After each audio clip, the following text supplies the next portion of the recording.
Welcome back, ladies and gentlemen. My name is Charlie Ronans, and on today's agenda, we're going to be talking face to face, just me and you, baby, about some of the mistakes that filmmakers make on a day-to-day basis that ends up shooting themselves in the foot. These are so important.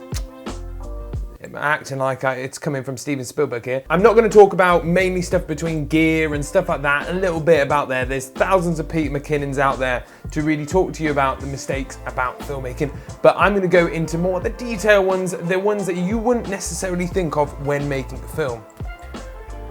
Because I'm Steven Spielberg. So jumping straight into it, I want to talk to you about story concept and the thing everybody goes wrong every single time about story concepts. So having a concept is a great idea. Writing down your concept is a great idea. But actually breaking down your concept and seeing how plausible it is to do each one of those things is the important part. What a lot of people do is they seem to create an idea, have this cool idea, and then put a special effect in it or something that they can't necessarily do. You know, breaking down a script and seeing what you have and what you don't have is the most important part. And that can go all the way down, do you have the skills to make this special effect, or do you have the equipment or the cameras to do that shot? Does that sentence work? Just about. So making sure that you can do everything that you want to do.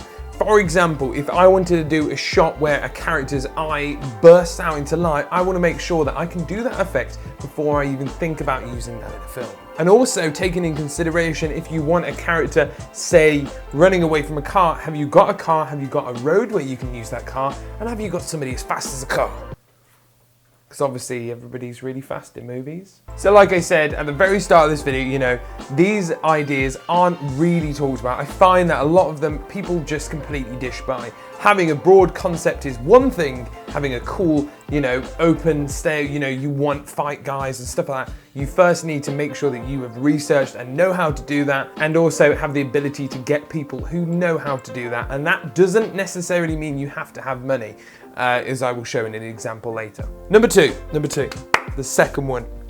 The second problem that I see all the time. The second problem that you have is, this is coming from a director, saying about directors mainly, is somebody who always admits that they can do everything. Yes, a director, it's quite important in now and day and age, you know, to be able to do a variety of things, whether that's write stories, film, sound, everything, right?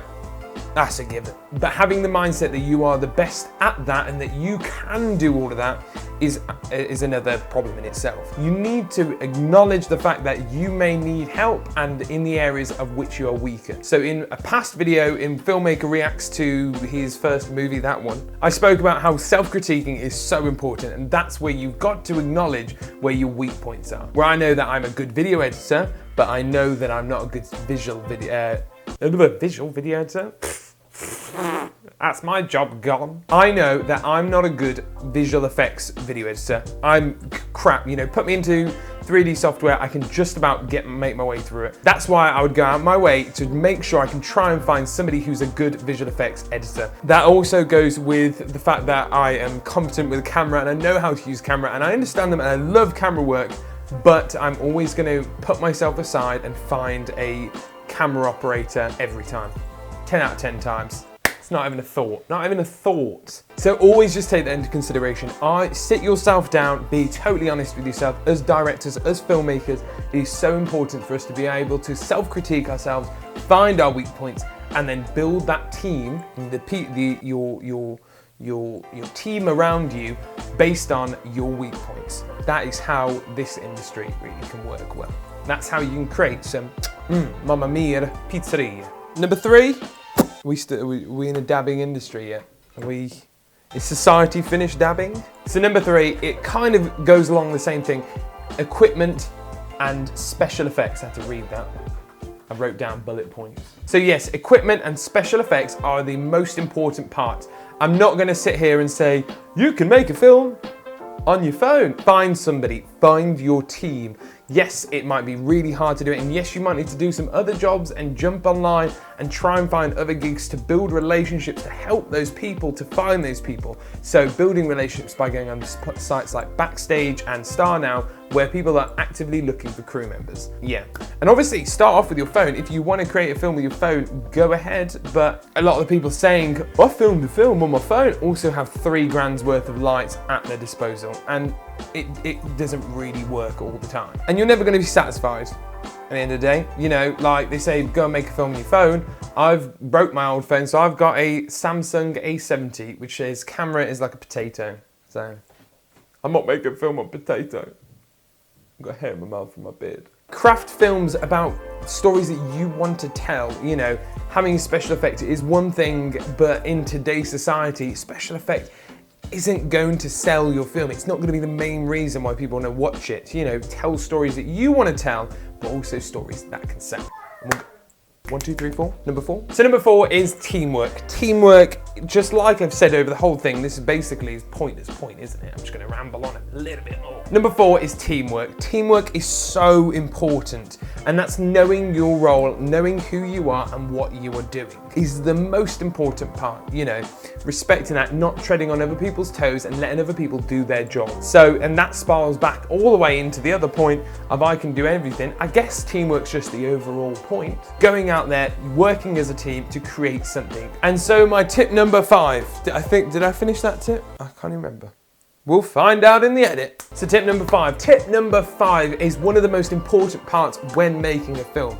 Yes, it's good to be passionate about making the film and telling the story that you want to tell. You know, if you want to tell the story of grandma jumping over a hedge, that is all great. But you also, and I would say this with my heart, you know, and it goes into it, is sometimes the story that you want to tell isn't one that people want to watch. As savage as that is, people don't want to always hear your stories. You've got to think about what can sell. So what I always say is when I'm, you know, watching films and I see terrible reviews for films that, you know, sold well in the box office, but people don't like, look at the Transformer series. The Transformer series has lost its way in recent years, but what does it do? It has something that can sell. That's what's beautiful about it. It's got those simple notions, and films like that Michael Bay, I must say, one of my favorite films of all time is The Island by Michael Bay. That has every single one of Michael Bay's tropes, but it also is an interesting concept film, which I personally love that idea. And it also has the tropes of Michael Bay. Explosions, boom, boom, boom, swivel around, ooh, angry.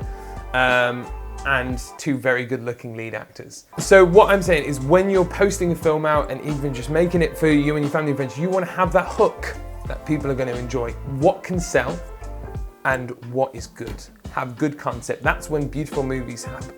And then I think my last tip, the last thing I'm going to leave you on today is have fun. Don't be toxic. Toxicity is the destroyer of films. Having a toxic, say, DOP is far more detrimental,